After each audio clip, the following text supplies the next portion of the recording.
Maintenant, faut tout donner.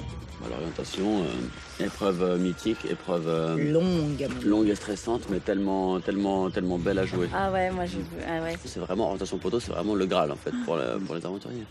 L'orientation, c'est le passage, c'est un passage obligé, mais c'est un passage que j'apprécie, qui est vraiment une épreuve un peu différente de toutes les autres. Psychologiquement, elle est plus pesante, plus stressante. Il faudra être concentré, pas s'énerver, il faudra être précis et patient probablement. Claude sait de quoi il parle. Il a déjà vécu 2 finales sur Koh Lanta, en 2010 au Vietnam et en 2012 au Cambodge. 2 fois finaliste, mais jamais gagnant.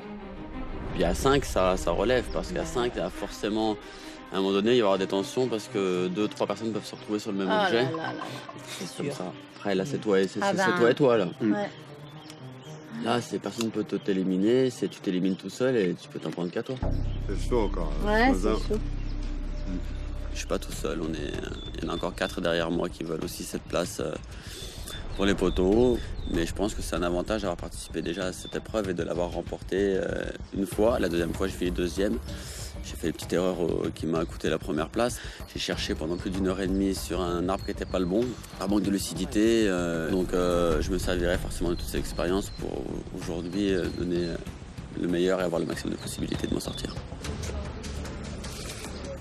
J'ai regardé la tête de mon chéri avec son grand sourire qui me donne des ondes positives. Je vais en avoir besoin pour cette longue journée, pour cette épreuve qui nous attend. À l'issue de cette épreuve, il n'en restera que 3. Et j'espère pouvoir faire partie de ces 3-là pour pouvoir accéder à l'épreuve ultime qui est les poteaux. Mais ne brûlons pas les étapes. Il faut rester concentré sur aujourd'hui parce qu'on va en avoir besoin. Je fais exactement le même rituel que quand je me prépare à monter sur un ring. En l'occurrence, je range mes affaires, tout est carré. Ensuite, je m'allonge. Je vais avoir tendance des fois à me mettre un petit peu dans ma bulle. L'épreuve d'orientation, c'est toucher son rêve du bout des doigts. Personne ne me fait peur.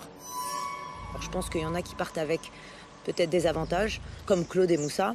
Maintenant, on sait très bien que les avantages, la roue, elle peut tourner et que ça peut être, on peut avoir peut-être un peu plus de chance et qu'on peut y arriver aussi en tant que novice. Ça fait bizarre d'être 5. C'est la fin. Et là, après, que 3 personnes terminent. Allez, demain, fini. Il reste que 24. Moussa aussi a déjà vécu une orientation. C'était en 2003 au Panama, il y a déjà 17 ans. J'ai gagné, j'ai été sur les poteaux. J'ai eu beaucoup de chance. Et j'espère que cette chance me sourira encore aujourd'hui. Je pense que c'est un avantage d'avoir déjà vécu l'épreuve d'orientation pour peut-être le calme. En disant qu'il ne faut pas se précipiter. Il faut bien prendre la boussole et suivre la carte. Pour surtout pas se tromper. Il n'y a aucun adversaire qui me fait peur. Hors de question de partir sur l'épreuve d'orientation. Il faut que je la passe, il faut que j'aille sur les poteaux. Et pourquoi pas remporter le Saint Graal.